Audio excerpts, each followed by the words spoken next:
Warahmatullahi wabarakatuh. Perkenalkan kami dari yang beranggotakan Gita Asprianti, Mawadami Pratama Gustiansah, Rifki Muhammad Fadilah akan menjelaskan tentang Human Research Management.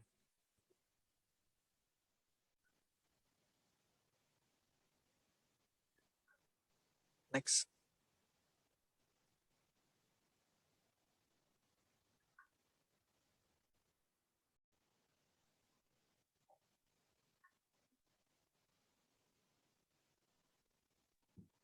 Di sini saya akan menjelaskan pengertian dari Human Resource Management atau manajemen sumber daya manusia.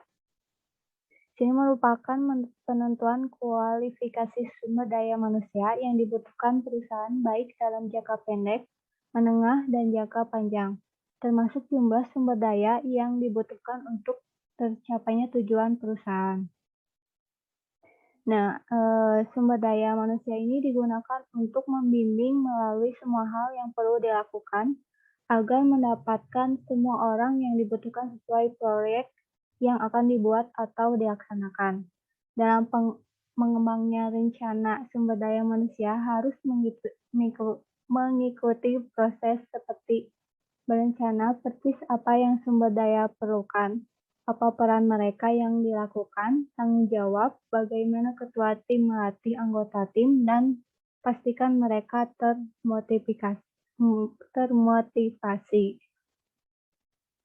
Berikutnya, cara untuk menentukan atau menemukan orang yang tepat untuk dibuatnya tim proyek, yaitu cari tahu siapa yang dibutuhkan tim proyek yang dibutuhkan.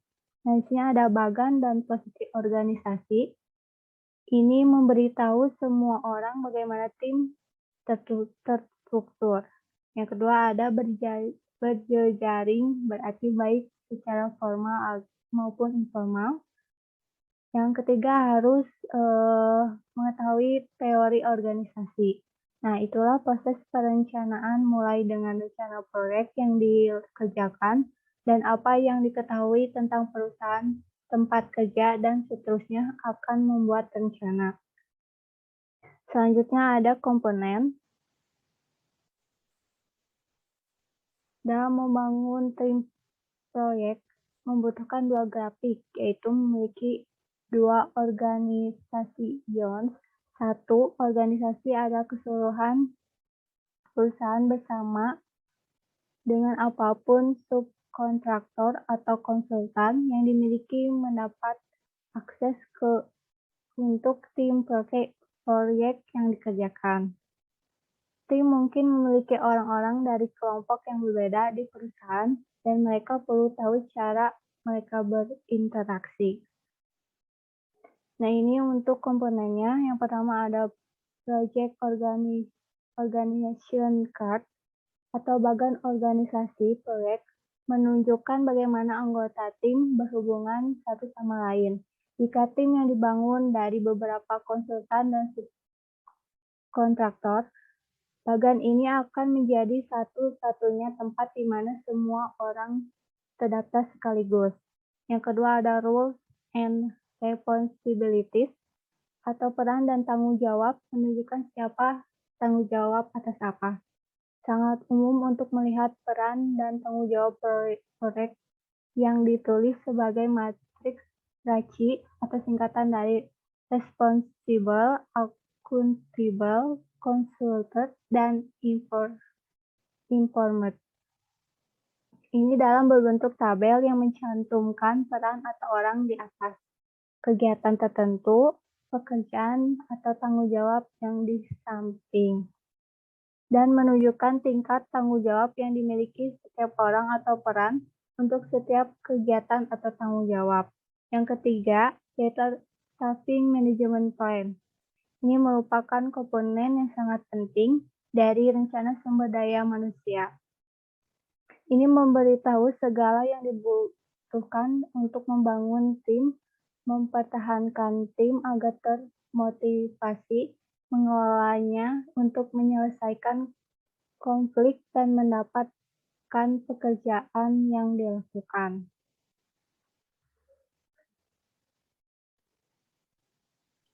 Selanjutnya akan dilanjutkan oleh saya, yaitu akan membahas research plan atau mengumpulkan rencana sumber daya manusia yang sudah siap. Tentunya Anda akan siap dijalankan. Dan sekarang adalah saatnya untuk memulai pekerjaan proyek yang sebenarnya, yaitu membutuhkan tim. Dan bagaimana cara Anda membawa mereka ke dalam tim adalah proses acquire project team. Di sinilah Anda bernegosiasi dengan manajer fungsional untuk anggota tim proyek. Next. Yaitu ada input dari Human Resource Plan. Yang pertama ada negosiasi. Negosiasi adalah alat yang paling penting dalam proses karena sumber daya yang akan dibutuhkan oleh proyek Anda. Jadi Anda perlu bernegosiasi dengan manajer fungsional. Yang kedua ada pre-assignment, yaitu adalah saat Anda benar-benar dapat memasukkan tugas ke dalam rencana manajemen kepegawaian Anda. Yang ketiga ada tim virtual, yaitu anggota tim yang tidak semuanya bekerja di lokasi yang sama, yang berguna untuk ketika Anda mengenalkan konsultan dan kontraktor untuk pekerjaan outsourcing yang alih-alih bertemu langsung, seperti mereka akan menggunakan telepon, email, pesan instan, dan alat kolaborasi online untuk bekerja sama. Yang keempat, akuisisi, berarti pergi keluar perusahaan Anda ke kontraktor dan konsultan untuk membentuk tim Anda. Next. Selanjutnya yaitu ada develop your team management skills. Bagaimana cara mengembangkan tim proyek Anda. Pengertiannya yaitu proses tim proyek kan adalah yang paling penting dalam manajemen sumber daya manusia, yaitu tempatnya di mana Anda memastikan tim Anda agar termotivasi dan dikelola dengan baik, dan itulah beberapa hal terpenting yang dilakukan manajer proyek dan Anda melakukannya di seluruh fase pelaksana proyek. Karena Anda perlu membuat tim Anda terus bergerak menuju tujuan. Selanjutnya ada motivasi, yaitu salah satu pekerjaan terpenting Anda sebagai manajer proyek karena agar menjaga tim tetap termotivasi dan terus memantau mereka untuk memastikan mereka tetap termotivasi. Tetapi pastikan bahwa mereka memahami dengan tepat untuk apa mereka diberi imbalan. Ketika orang merasa bahwa mereka tumbuh secara profesional, mereka tetap lebih terlibat dan lebih bersemangat dengan pekerjaan mereka.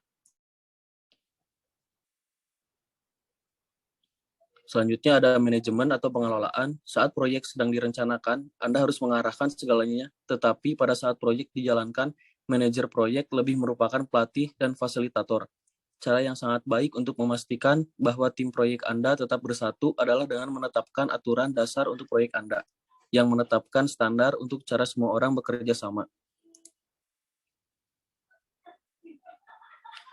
Selanjutnya ada lead the team with management.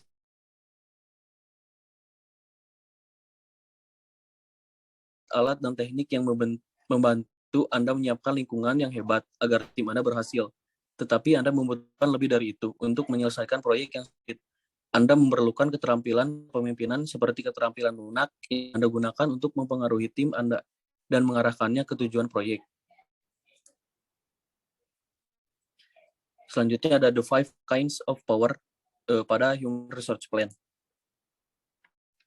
Yang pertama, kekuatan yang sah. Anda gunakan ketika Anda memberikan pekerjaan kepada seseorang yang melapor kepada Anda. Yang kedua, ada kekuatan penghargaan adalah apa yang Anda miliki ketika Anda dapat memberikan bonus atau jenis penghargaan lain untuk memotivasi anggota tim. Yang ketiga, kekuatan ahli berarti bahwa tim menghormati Anda karena keahlian Anda di bidang tertentu dan karena itu memberikan Anda kredibilitas. Yang keempat, ada kekuatan referensi berarti bahwa orang mengagumi Anda, setia kepada Anda, dan ingin melakukan apa yang Anda lakukan karena Anda adalah bagian dari kerumunan yang keren. Yang kelima, yaitu ada kekuatan hukuman persis seperti yang terdengar Anda mengoreksi anggota tim untuk perilaku yang buruk atau memberikan hukuman kepada pekerja Anda. Next.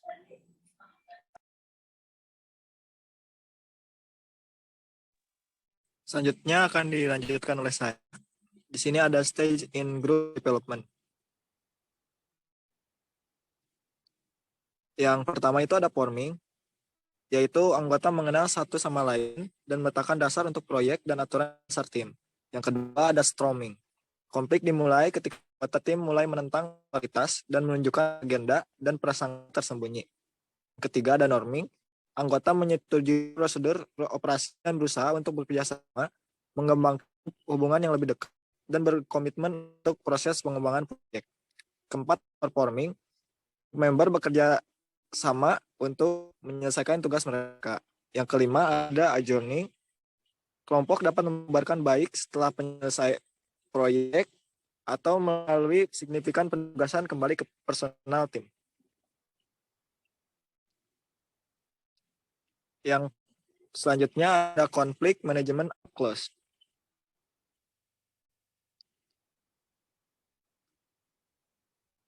Di sini ada beberapa alasan umum terjadinya konflik. Yang pertama itu sumber daya yang langka. Yang kedua prioritas, berarti satu proyek atau orang lebih penting daripada yang lain dan mendapatkan lebih banyak anggaran, sumber daya, waktu, prestise, atau tunjangan lainnya. Jika prioritas perusahaan tidak jelas, maka konflik pasti akan terjadi. Yang ketiga, jadwal, yaitu memutuskan siapa mendapat apa, kapan. Pernahkah kamu membuat klien, sponsor, atau pemangku kepentingan marah karena Anda proyek tidak akan datang sedini yang dia inginkan? Kemudian Anda memiliki konflik jadwal. Yang keempat, kepribadian. Selalu bentrok. Terkadang ada orang yang tidak akur dan kamu harus temukan cara untuk membuat bekerja bersama. Perbedaan pendapat tampaknya muncul banyak, terutama di mana kontrak terlibat. Bahkan ketika harga disepakati di depan, penyesalan pembeli akan diatur dan itu akan menyebabkan masalah. Yang keenam, ada pendapat teknis. Adalah pasti alasan konflik terjadi karena itu sangat sulit untuk mendapatkan seorang ahli untuk mengubah pikirannya. Yang selanjutnya ada how to resolve a conflict. Bagaimana cara nge-resolve konflik. Yang pertama itu ada compromise. Ketika dua orang kompromi, artinya setiap orang membeli sesuatu. Itu sebabnya banyak orang menyebutnya kompromi solusi plus. Yang kedua, collaborating. Berarti bekerja dengan orang lain. Orang untuk memastikan bahwa sudut pandang mereka dan perspektif dihitungkan. Ini bagus. Cara untuk mendapatkan komitmen nyata dari semua orang. Yang ketiga ada smoothing. Adalah apa yang Anda lakukan ketika Anda mencoba mengecilkan masalah dan membuatnya tampak seperti tidak begitu buruk.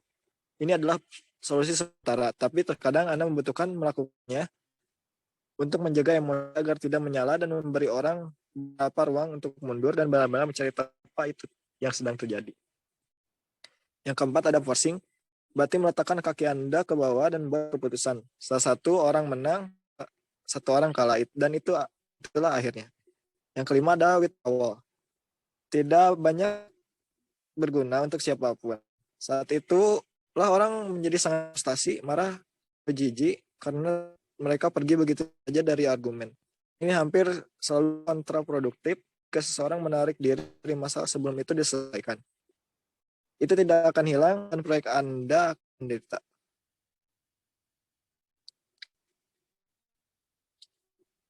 Sekian presentasi hasil rangkuman dari kelompok kami. Maaf apabila dapat banyak masalah. Wassalamualaikum warahmatullahi wabarakatuh.